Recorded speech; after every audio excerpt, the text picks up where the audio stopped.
And we're live! Yay! Hopefully it's actually, you can hear me and see me. We'll find out if there's anybody watching in a few seconds. But welcome to MMOFTW, the live edition. I'm Bill Murphy, and we've got Rob, Gracula, and Lashley in the widescreen format over there, because he's fancy. I don't know why that happened.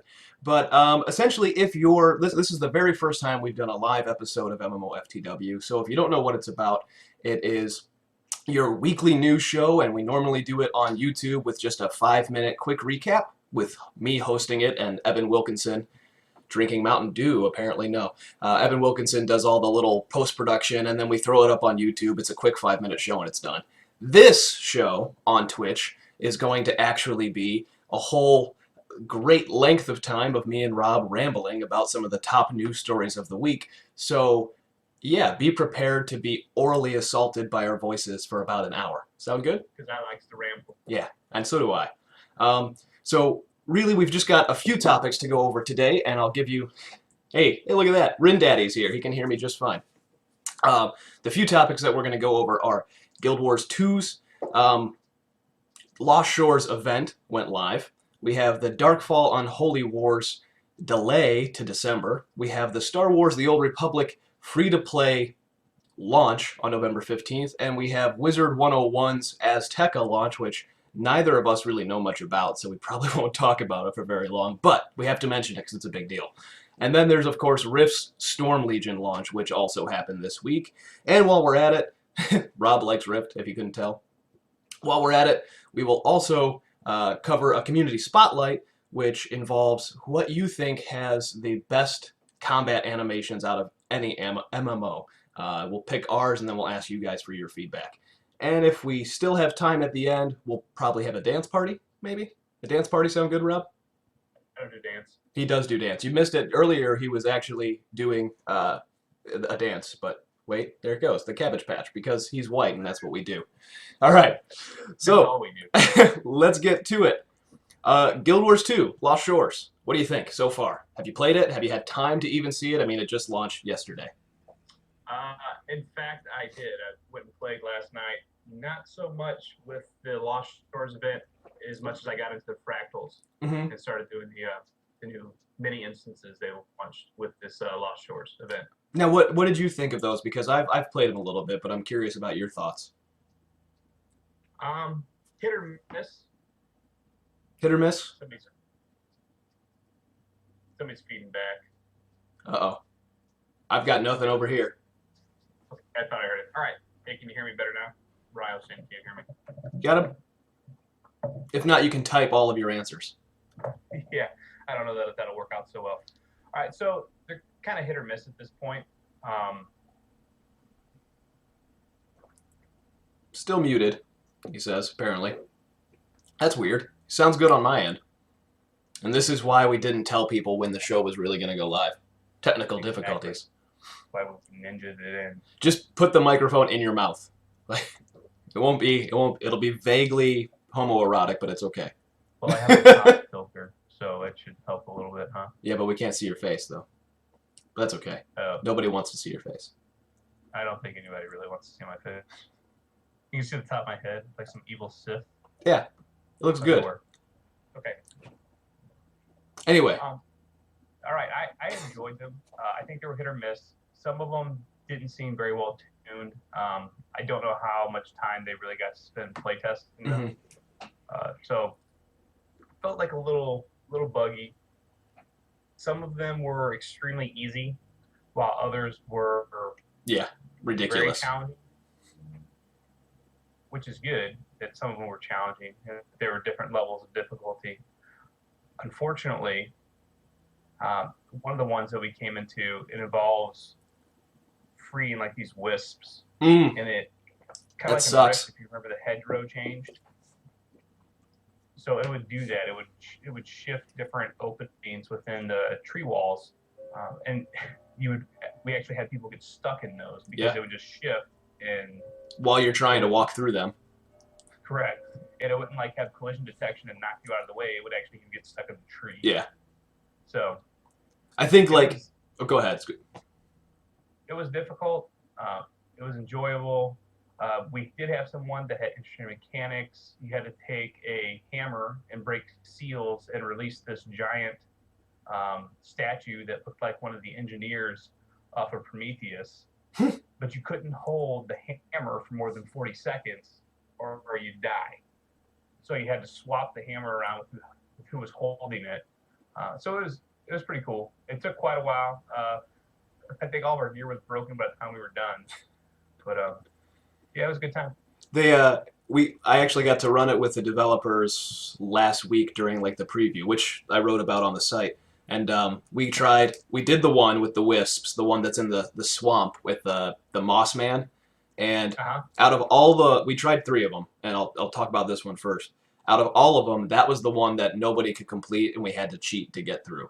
It was that hard. Like, even though nobody got caught in the geometry for us, we couldn't get, you have like 20 seconds or 30 seconds to get the wisps, all 3 of them, back to this one specific place. And you have to do that to open up the path to the bosses. So something that sounds like it would be simple and maybe take 15 minutes end up wasting like an hour just to try it. And eventually he had to teleport all of us. Once we picked up the wisps, he would teleport us there. I can't see anybody actually doing that. I really can't. And if somebody's completed it, congratulations, because I don't think anybody's going to be able to for a while. Yeah, I think that's a little bit of a problem when Yeah. you're going through a developer playthrough and they're like, yeah, we can't even do this. So we're going to cheat. Have to cheat to get through it. Yeah. But and that's... Oh, yeah, by the way, we're on level 1 difficulty out Yep. of 5 steps of difficulty. Yep. And what's interesting about it is we also did the underwater one, which we were able to do well. Like, we were having no problem on the giant jellyfish boss at the end of it, but they, like, he was down to, I don't know, 25% health, but they're like, okay, to save time, we're just going to finish killing him off. So they killed him off. Well, but we had no problem staying alive. The jellyfish didn't do anything. No, he just... You stay away from those electric things. That was it. Get electrified, which was interesting. But the jellyfish itself wasn't much of a fight. So no. Kind of underwhelmed by that. Yeah, and I thought... It was very interesting that we have to turn into dolphins. Yeah. And try to run away from, the serpents. I kind of picked up on it because, I actually read the quest, but the rest of the people in my party were having a little in the dark one, in the dark shadow tunnel. Fight the pursuers. It was evade the pursuers. Yeah. And did you do the path where you were in the dark and you had to actually somebody held on to a light and you had to stay close to that person? It was like pitch black. One of you was Vin Diesel and the rest of you had to follow Vin Diesel to get through the tunnel. Was that part of your underwater one? Do that one? See, that's the cool part about them is even though there's 9 fractals, there's also, each of them have 2 or more paths, so it equals up to even more fractals if you think about it, because it alternates. But like you said, some of them are tuned really well, and some of them are just ridiculous in terms of difficulty, like the swamp. Swamp was awful. But and that almost ruined the experience for me. That basically almost broke our party. Yeah, but it will.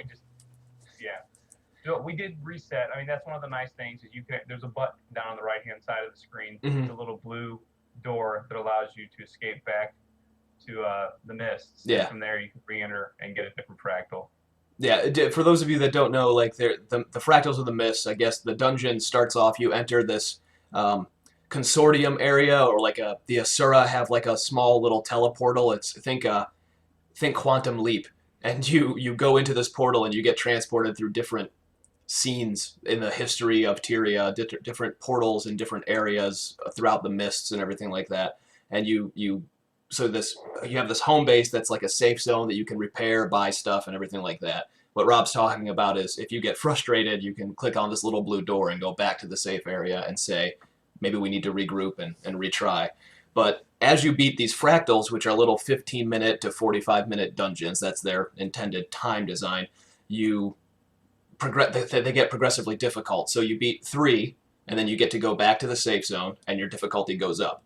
If you beat 3 more, you get to go back to the safe zone, and your difficulty goes up.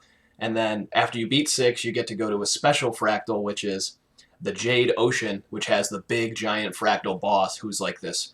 Well, you'll see him on the video that's playing. He's like a giant kraken that shoots a laser out of his eyeball and kills you immediately. And the funny part about that is we played him with the developers, and I asked them quite plainly, did you cheat for us? They said no. We had no problem beating the boss of the fractals, we had problems beating the fractals themselves, which doesn't seem right. Like if we could have gotten to him, we could have beaten him. But chances are we were never going to get to him because we would never get through the swamps without cheating, and that's kind of messed up. Well, that kind of lends to my opinion on Guild Wars 2. You know, a lot of people were excited about the fact that they were going to do away with the Trinity. I was always very hesitant about that, and it definitely leads to encounter design and the fact that you can't have certain mechanics because you can't have somebody grab really and hold aggro and have another person dependently keep that person healed while the rest of the three deal with whatever the mechanic is and take down the boss because, you know, I want to grab aggro. But yep, doesn't work. A couple heals, yeah. Oh, I'm dead. Now let's just zerg the boss until death, which, you know, you see a lot in the pug instances. But, you know, so I'm not trying to berate Guild Wars 2.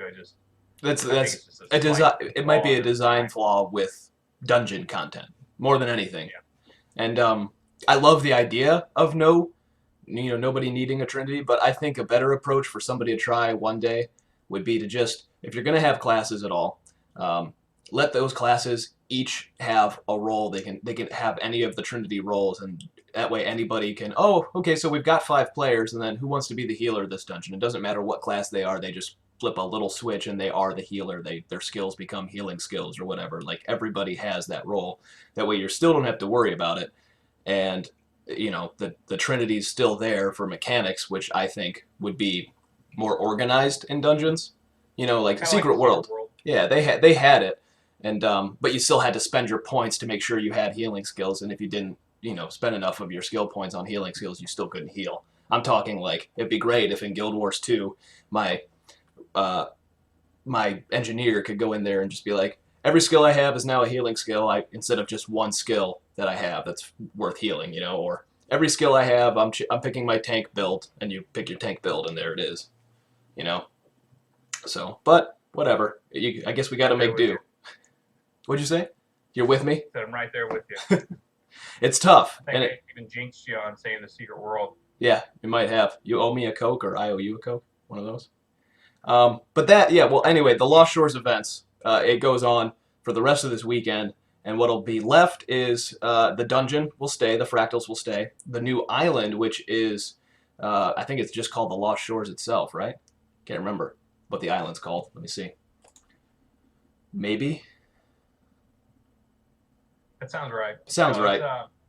There is a name for the island. I can't remember it off the top of my head. But there's a brand new enemy type called the Karka, right? What's that? There's a brand new enemy type called the Karka. There's new crafting materials that are only on that island. There's a brand new PvP map for the people that like structured PvP.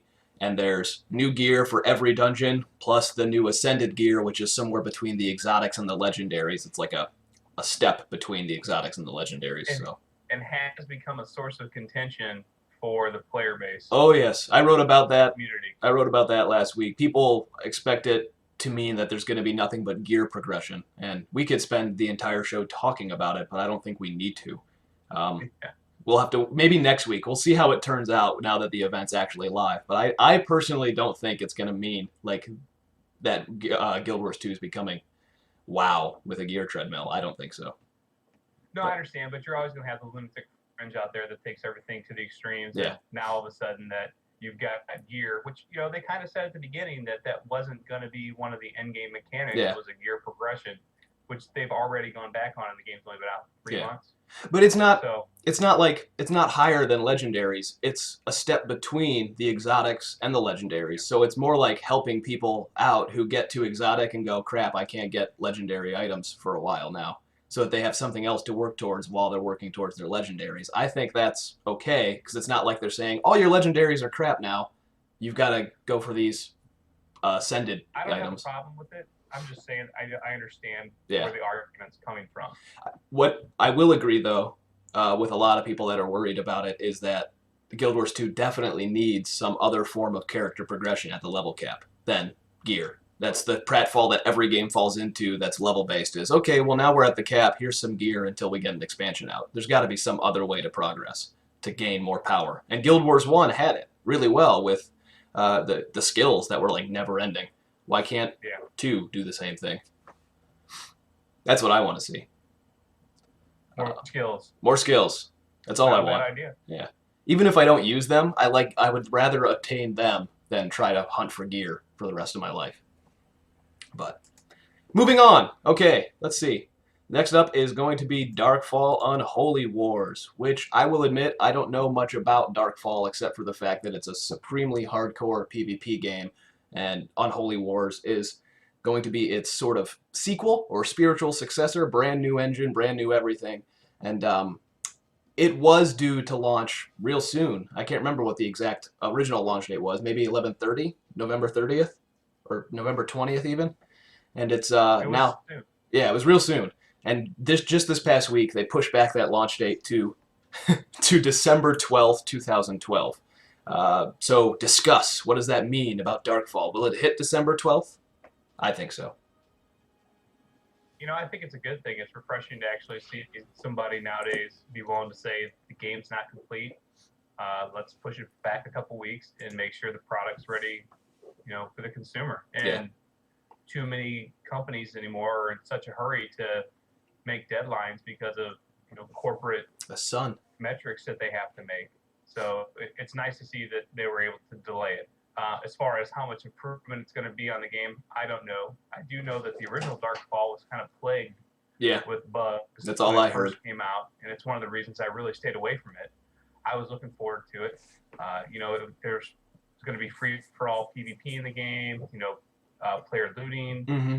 all these things that hardcore PvP players always say, "Oh, we really want this," but then you can take a ship and hack it and fly around. Yeah, Like it was Final Fantasy, and it was an airship when it really. but it wasn't supposed to be. Yeah, so when you got game-breaking bugs like that, it's like, yeah, maybe this is something that I'll just take a pass on. It's important. But, this was supposed to be an expansion, and Mhm. they said, well, this really isn't going to work with the confines of the game that we already have, so let's go ahead and just make it a sequel. Yeah. So. But it's interesting to note they're shutting down the original game. Like, that's already happening no matter what. Like, in fact, It shuts down, I think, next week regardless. Yes, I was going to say that it was going to happen soon. I'm thinking maybe it already had. Yeah. Uh-oh. Hey, your microphone went out. Technical difficulties. Bear with us, folks.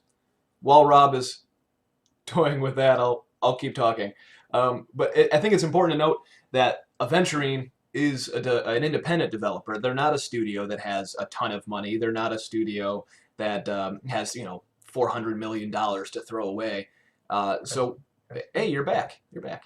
So when the original came out, it was buggy, and I think a lot of its hardcore fans of Darkfall were able to overlook that because they knew that this was an independent developer trying to make a game that suits wouldn't be giving money for typically. There's not going to be a lot of investors in a game like Darkfall, especially when the original came out and everybody was thinking, clone World of Warcraft now because we want to cash in on it before it's too late.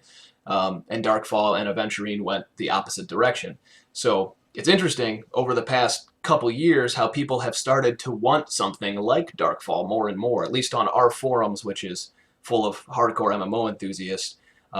We have a lot of PvE people, but there's a lot of people that really want a hardcore PvP game that maybe never tried Darkfall 1, and now Unholy Wars is due out in December.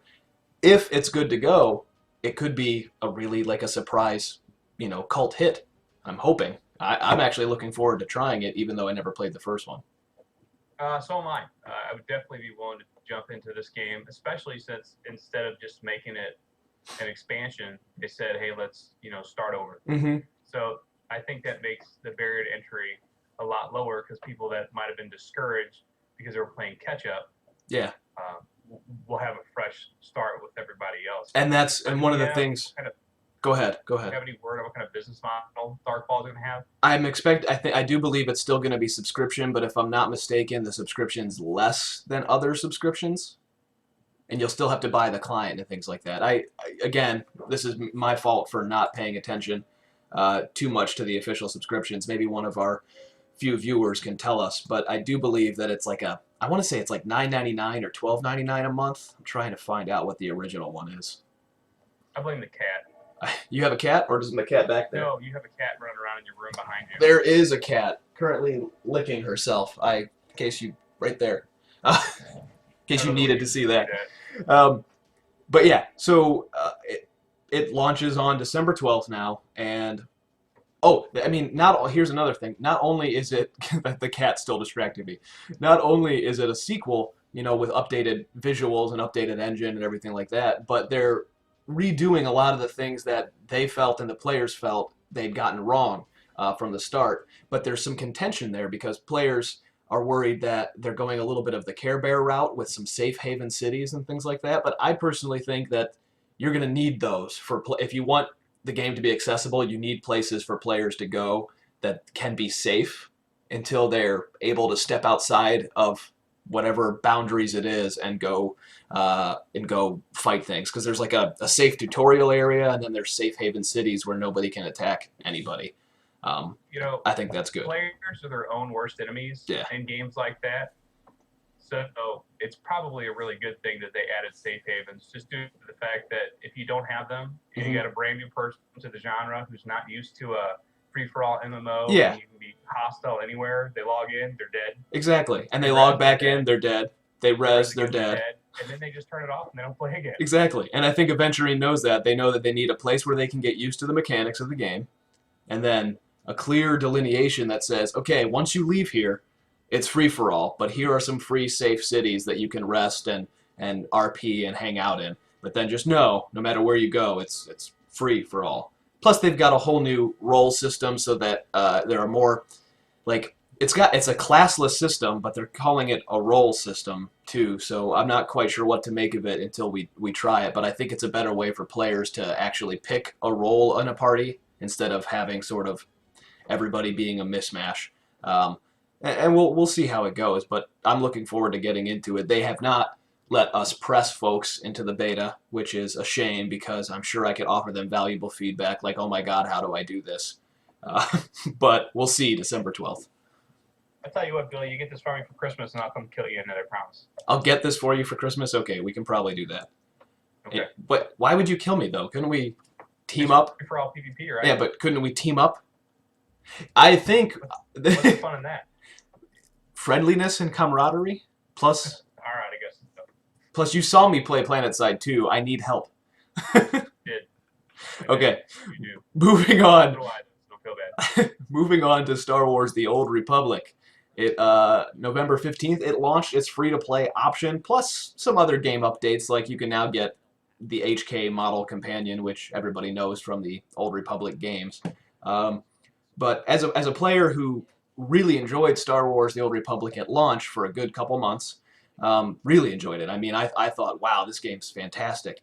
And then, mind you, I didn't review it. You don't blame me for the review that people don't agree with on MMORPG.com. I allow our writers a certain freedom, and they're allowed to think whatever they want of a game, and it doesn't mean you're right and they're wrong. But after about 2 months, I died out on Star Wars: The Old Republic. I got bored with the questing, and I didn't see a reason to keep continuing, and then I just stopped playing. And so, because I didn't think $15 a month was appropriate for what I was playing, and now it's free to play. Am I going to go back? Why? You shouldn't charge people a subscription for a single-player game. Hey, what do you think? Does that sound like another game, though? I mean, another one that I really do adore from Funcom? You know, I think that's a good multiplayer game. The jury for me is still out if it's a good MMO.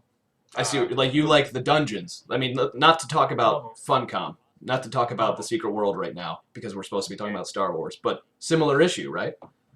Yeah, I think they're great. They do have one leg up on SWTOR, which was one of my biggest beefs, and it may sound really silly, but the fact that none of the instances are on the planets where you're progressing through. Yeah. You know, like you're level 20, you're running around on your level 20 planet, and then you're supposed to do your level 20 instance, and you have to go back to the planet. Yeah. And go back to the to the spaceship. Everybody hangs out in the fleets all day.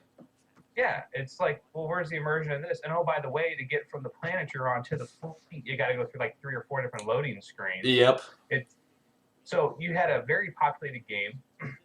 which was spread across 100, 200 servers they had at launch. Mm-hmm. And then within there, spread across 30, 40 zones. Mm-hmm. So you might have been one. See other players, right? Like, you have this game, and it's filled with people, and you are, oh, we went offline, but we're back online again. So let's see. Sorry about that, guys. Apparently it freaked out. Anyway, we're talking about Star Wars, and we're talking about the problems it had at launch, and namely, we're talking about how the worlds, the planets, the players, they all felt so divided. You could have this sense of thousands of players online, but you might only see like 2 or 3 in your world that you're playing through, and it doesn't feel massive. It feels decidedly unmassive.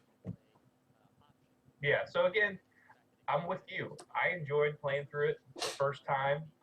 Played a trooper, did my little storyline, went and captured all my former friends, made new friends along the way, hit on the hot Russian chick that was, I don't know exactly what her whole backstory is, but I enjoyed it, and I actually really enjoyed the first act. Yeah. Kind of the second act. The third act didn't really feel complete to me.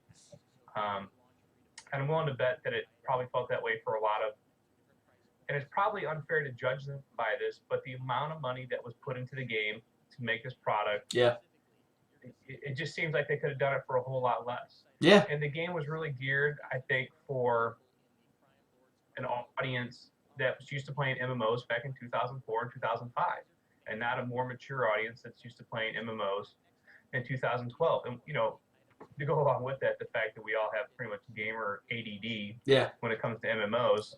So you got to have something that's going to stick. And I can't really think of one single thing in Star Wars that is definitively BioWare's idea that's a good idea.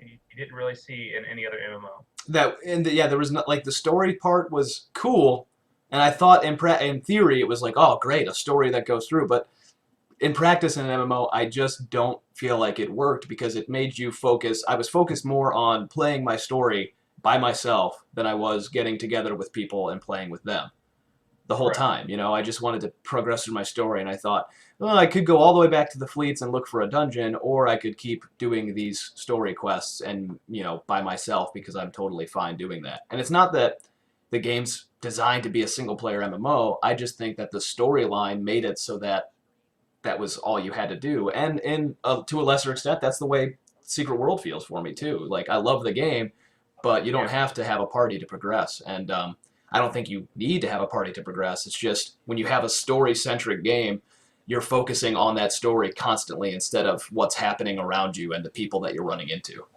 Yeah, it takes you through this whole huge narrative arc, and then it dumps you off at 50 at the end.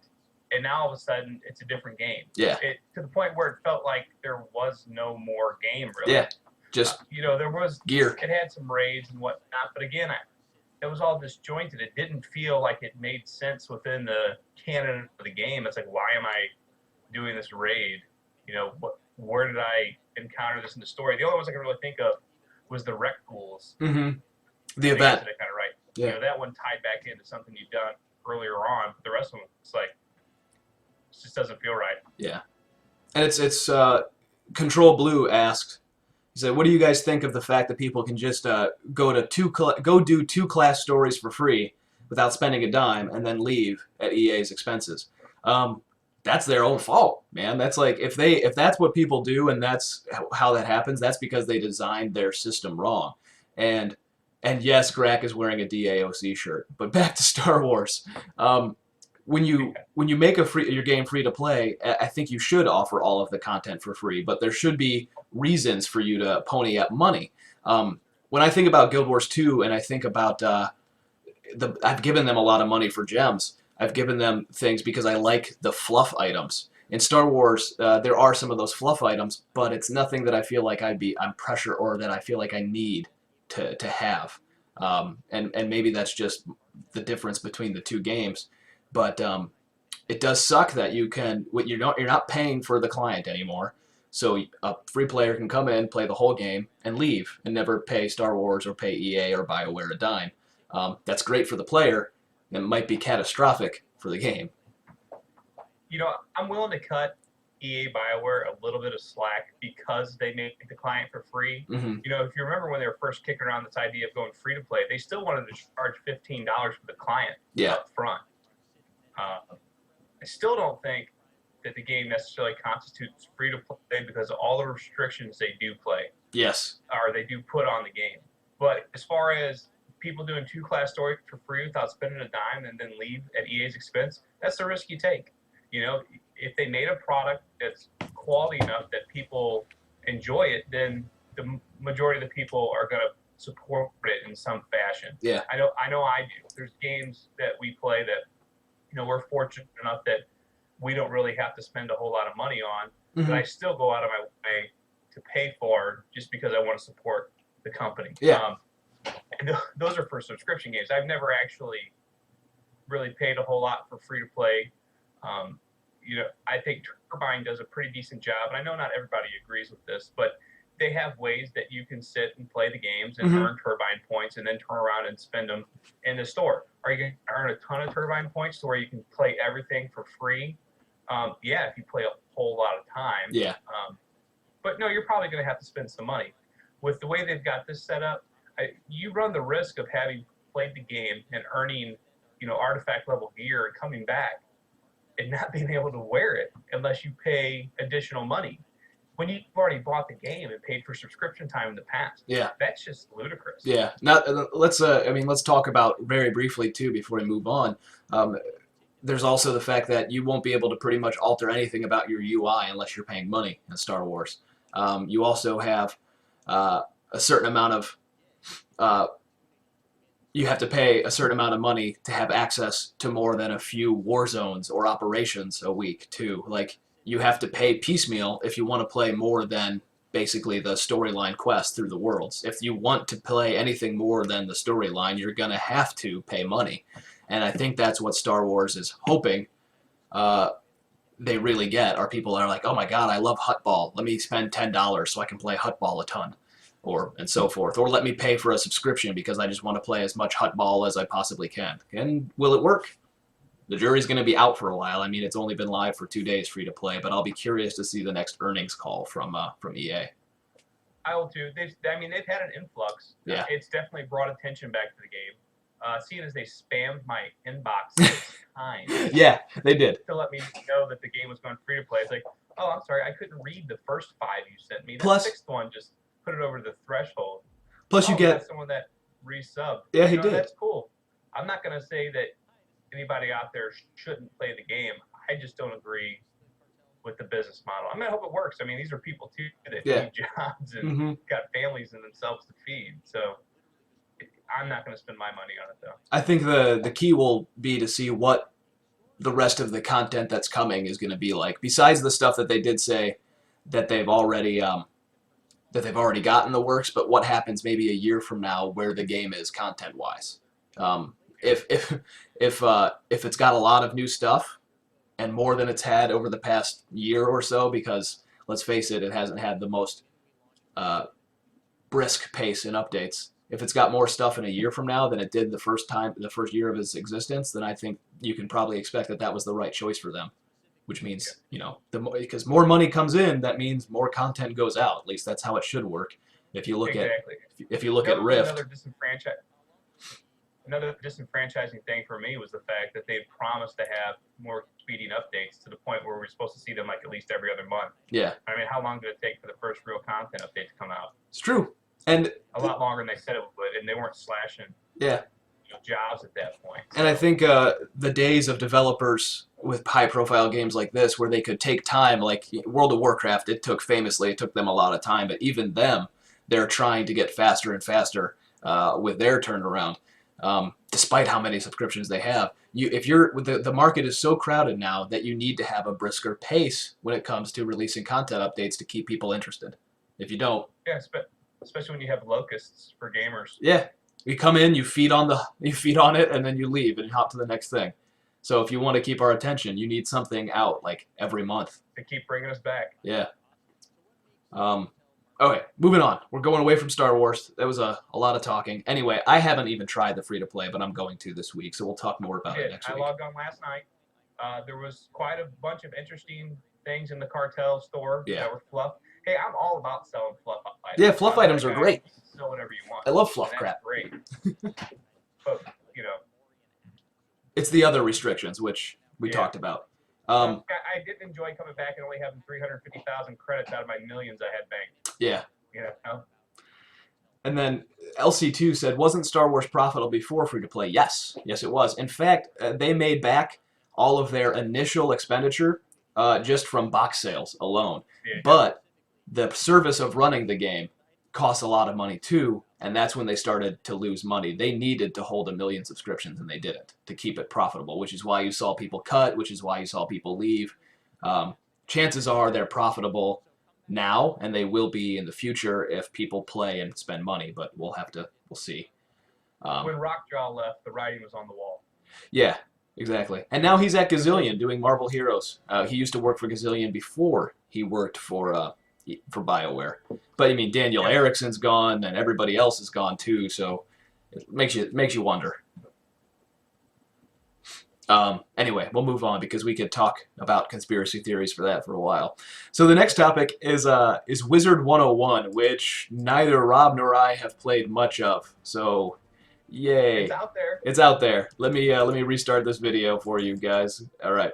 So this is. My son's been playing Pirate 101, which is awesome, right? The King's Isle guys, they make these family-friendly MMOs that are probably some of the most unique MMOs on the market, and when an adult plays them, they suddenly realize, holy crap, this thing's a lot deeper than I expected it to be. I know our Susie, our assistant editor at MMORPG.com, her and her daughter play Wizard 101 almost religiously.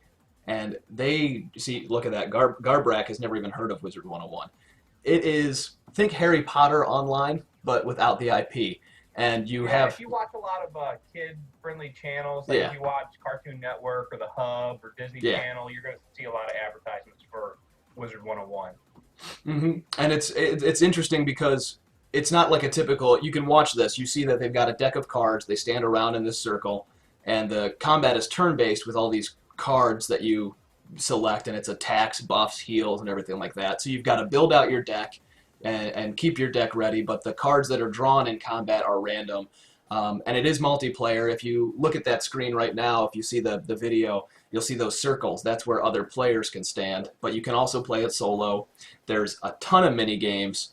There's a ton of quests and a ton of content. The game's been around for years now, and it's just it's incredibly deep for a child's game. And here's an example. We on MMORPG.com, like all the people that comment on our forums and view the site daily, we talk about all the like adult-themed games. But as soon as we have something, the King's Isle guys gave us 10,000 keys for like a special item in their house to give away. And so we're like, okay, sure, we'll give these away. And they published it on their sites and their Facebook channel and like the launcher for their game. They said, hey, MMORPG.com has keys, go grab them. They almost crashed our site.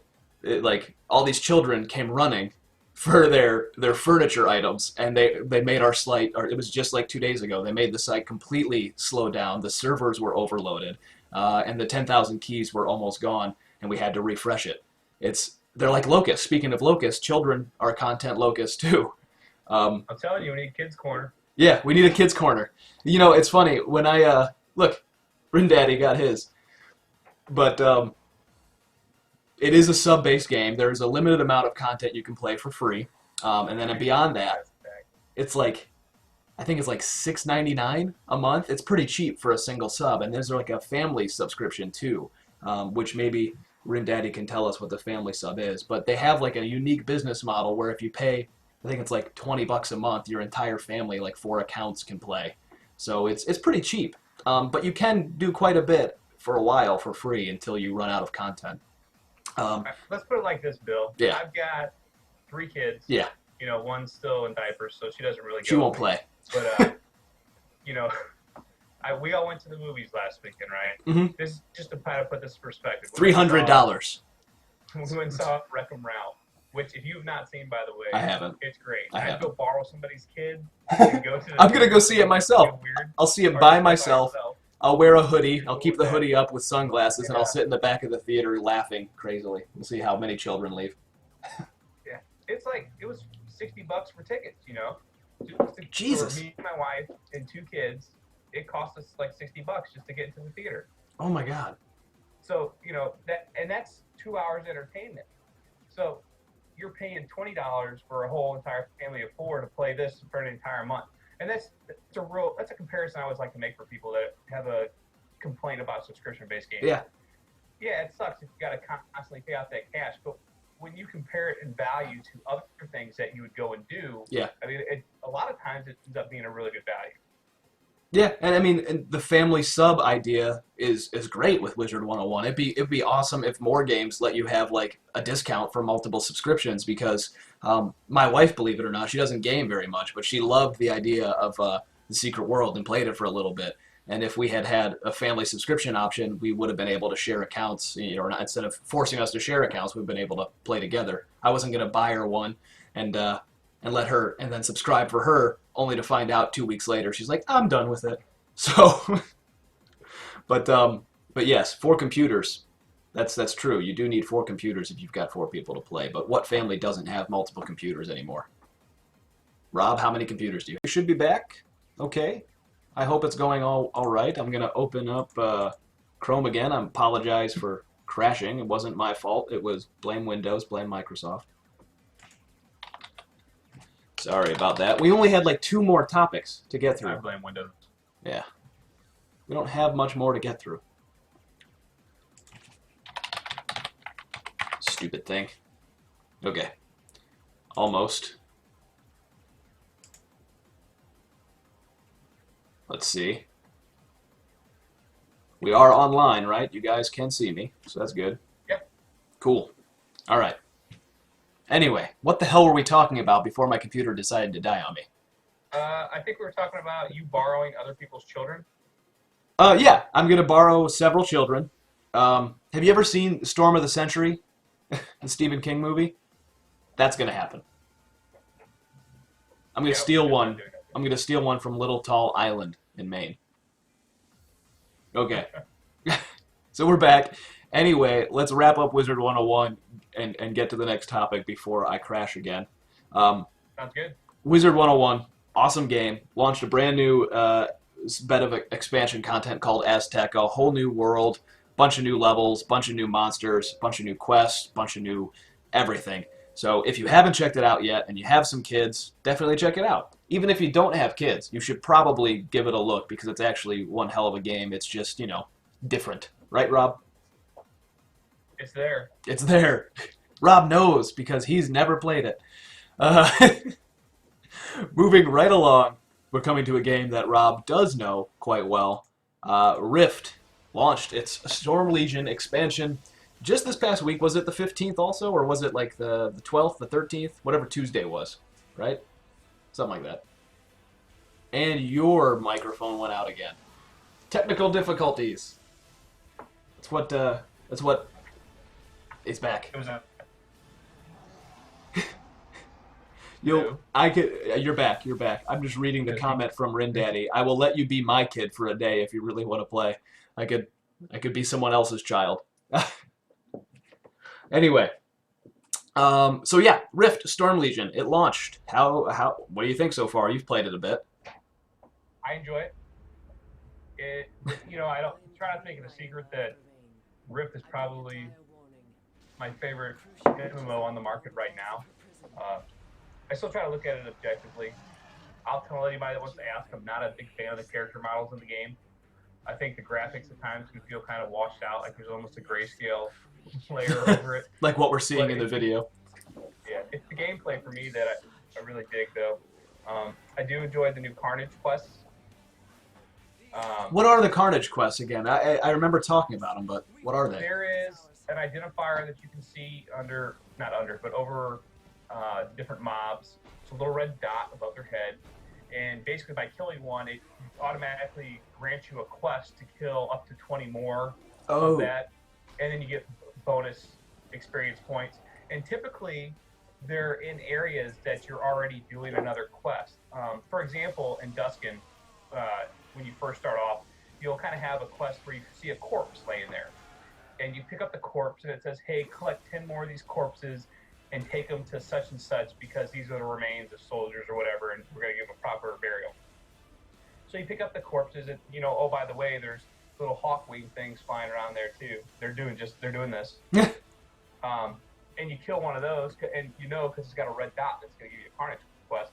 And while you're going around collecting these skeletons, you're killing these, so you're getting experience from killing them.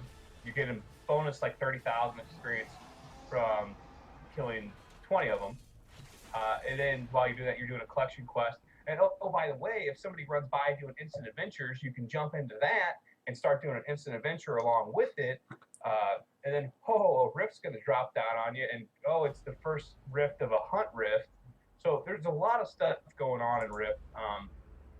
Much more so than another game, I think, that tries to say that it's very dynamic. It's difficult to really make a game completely dynamic because there's going to be things that people miss and it's going to piss them off.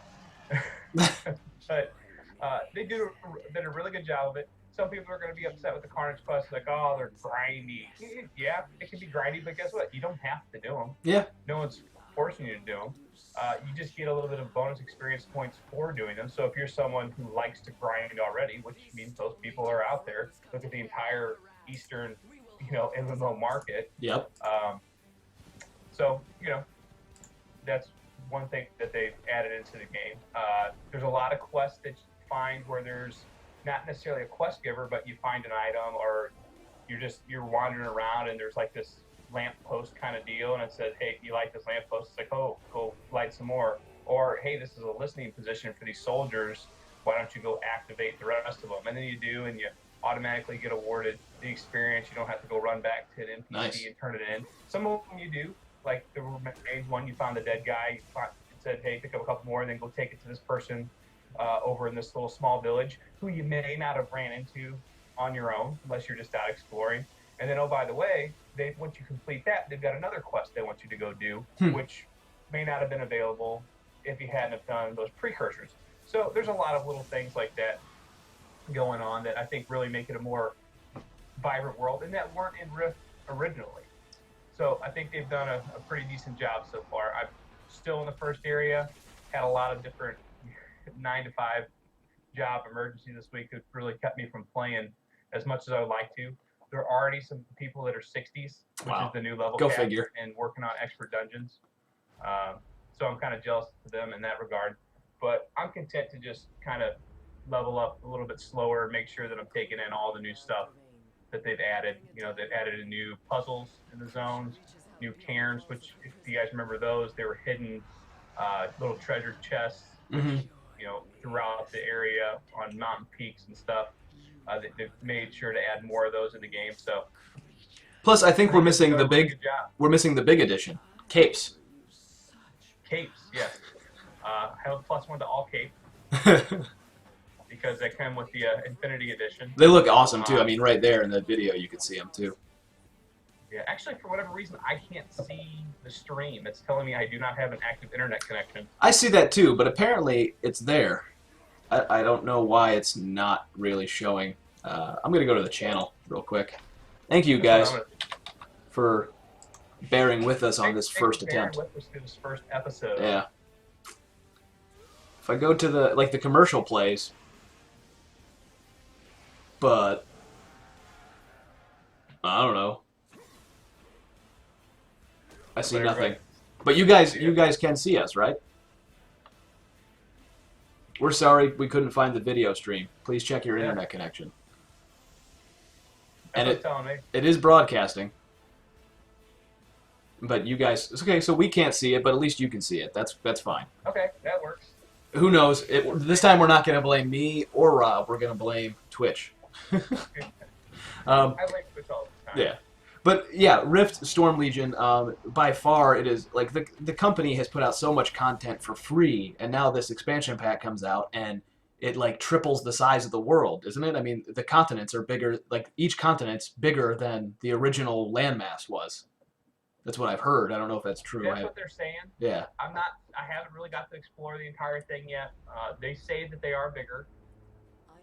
It doesn't necessarily feel bigger yet. Like, it doesn't feel like you're trying to walk for 300 miles before you get somewhere, right? Well, one of the zones they did. Well, there's a lot more mob density now. Okay. That's something Rift kind of had to begin with, anyways. I don't know if you remember originally going into Stillmore, but you couldn't like turn around without bumping into a patrol. Oh my God. It's like that in some of the places in Rift now, which it's got its pros and cons to having that many mobs. I mean, if you're trying to move through a zone quickly, well, you should probably be taking the Porticulum network. But if you're on your mount, you're running through, you're probably gonna get hit by something because there's quite a bit of mobs. Maybe it's time for flying mounts in Rift. No. Why? Never. Why? Because it makes the world too small. It does. It does. Or maybe and not speed them up so much. Just let me fly over crap. I want my own dragon. Look at that. When you can start flying from point A to point B, you make the world so much smaller, and then you eliminate all this old content. So I mean, again, there's pros and cons. What if there was flying mount combat? Well, again, the space becomes so much bigger that you take a population that's so big, and if you have it on a 2D plane, it feels a lot bigger. But when you expand it to a 3-dimensional zone, you've now gone on, and exponentially you've gotten bigger. So you've taken this population kept the same, made the space they can be within exponentially bigger. People are going to feel less spread out, whether they really are or not. Yeah. So it's going to make a world feel more barren when everybody's flying around. Okay, but I still want it. Well, that's what you want. I just hope they don't put it in. I actually, that was one thing that I really enjoyed in EverQuest 2 and Rift is the flying mounts. If they're done right, it makes it so like the landmass requires it, not that it's a way to skip content. You know what I mean? Like that's one bonus is that like, you got to fly to get to that place, and it was something to work towards. I like that originally when WoW had them. That's cool. Yeah. I get that. I do, but it's not such a big deal anymore that there's not a whole lot of world PvP. Mm-hmm. I mean, it's still kind of there, but now that they've changed the lore a bit, not that they've changed it, more so that they've advanced the lore, where the conflict with Crucia in Regulos is more important than the conflict between the Guardians and Defiance. Guardians. Yeah. So, maybe now you could have flying, but when you do fly, you do away with those natural choke points. Like in Stillmore, there were places you could hide out and ambush people. That's true. You get flying out, you're not going to get ambushed anybody. That's true. But Rift, Storm Legion launched. It's so far quite awesome according to Graculin. I've only touched it for like a second, so I couldn't tell you. But Rob will be reviewing it, and you've seen his first review in progress this past week, and then another one on Wednesday this coming week, and then another one, and then another one, and then the final review, because that's how we like to do things at MMO, is we give you as much detail as possible, and I hope you appreciate that. And the first one was really setting the stage, and I kind of talked a lot about where Rift came from and what they did right throughout the last 18, 19 months, and then talked a little bit about some of the new dungeons and the dimensions. Mm-hmm. I mean, we can make an entire show out of that. Yeah. On dimensions. The cribs, right? Cribs? Talaran TV cribs. Yeah. Yo.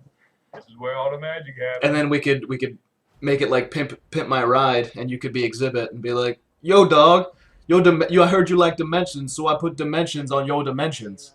I got some green scale eggs to drop up in this beach. Anyway, so yes, Storm Legion launched. It's awesome. Stay tuned for our future reviews in progress and our ultimate review, probably mid-December is I think when that'll land, and you'll see what Rob thinks of it overall. Moving on, we come to our final topic of the day, the community spotlight.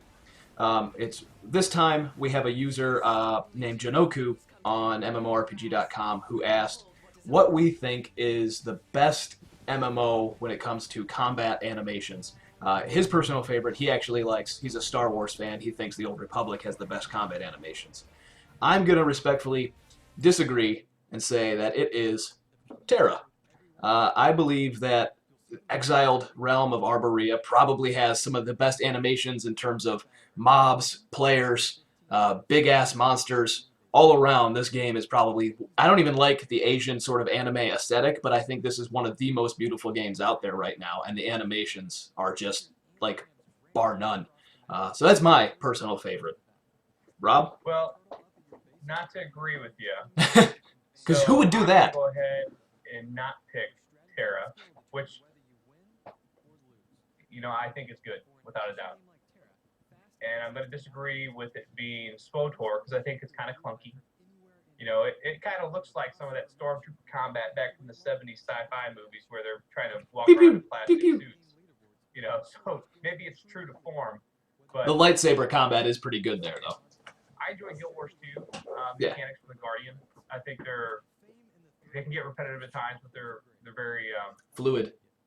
I like them. Yeah. I like jumping, smashing my sword in the ground, spinning around in circles with it.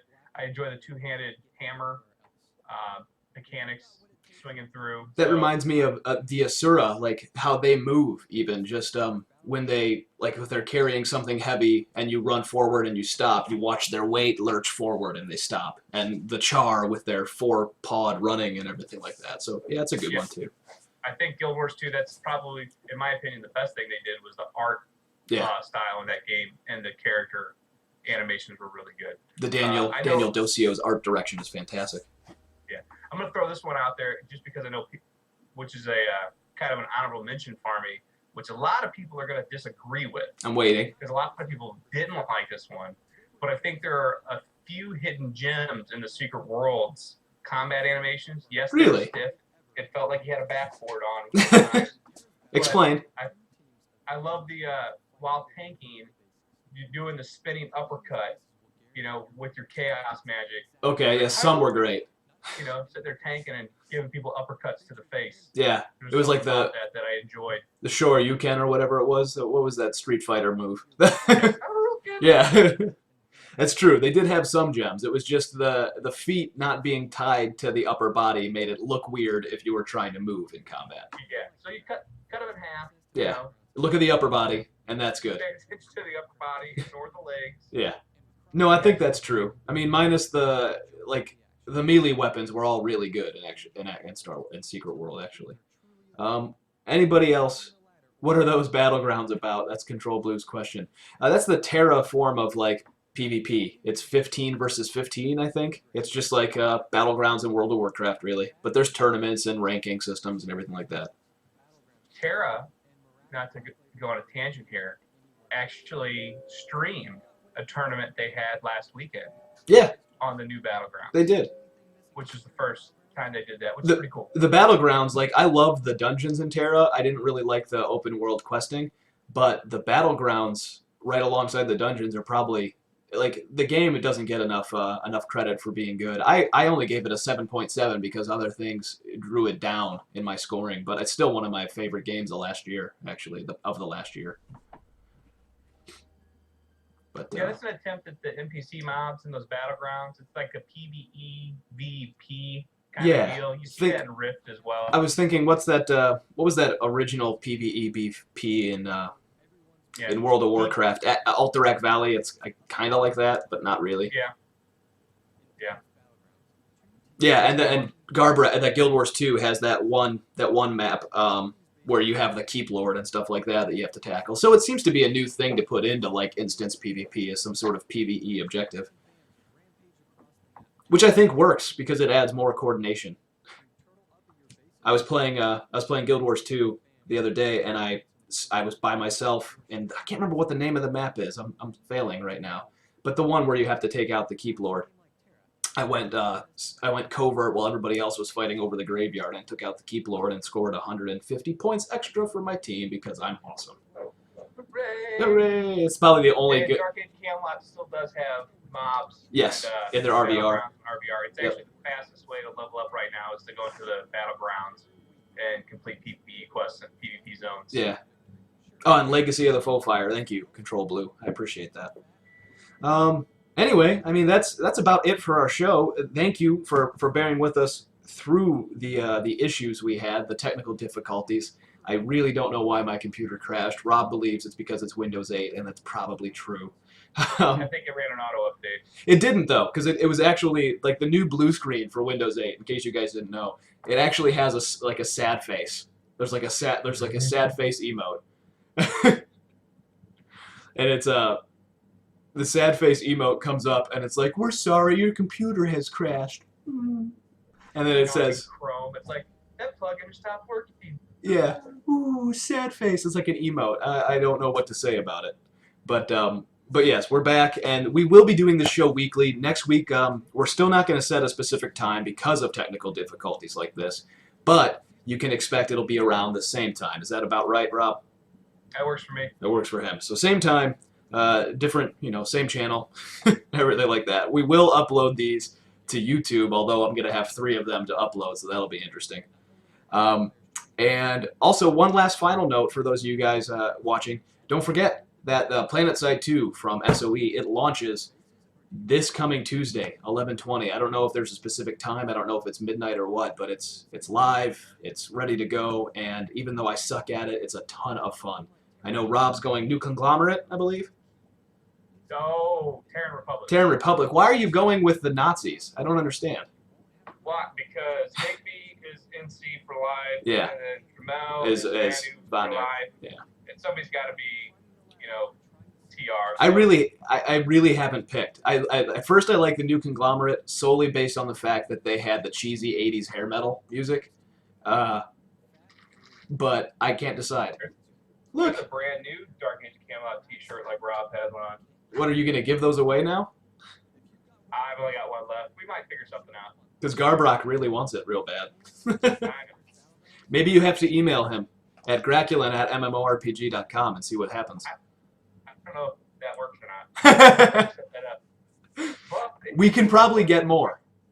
Yeah, if you do have questions for future episodes, they should definitely email the editor at mmorpg.com. Or graculin@mmorpg.com. Or editor@mmorpg.com. That's me. But yeah, maybe we can get some to give away because I know Mythic has a bunch. So we'll see. Vanu Sovereignty is what Control Blue says, by the way. I don't know who to go with, to be perfectly honest. On Tuesday, I'm just going to pick what my gut says. So we'll see. We'll see. But we will be streaming it next week. I think. Rob, are you going to at all? I mean, you've got the Rift thing to do. If nothing else, we'll have Mike do some during the day. Okay, there you go. Well, thank you for watching, everybody. It was a pleasure to have you all here, and we will be back next Saturday around the same time. So keep your Twitter channels open and all the other notifications open, and we'll see you again soon. Thanks a lot, guys. Bye-bye.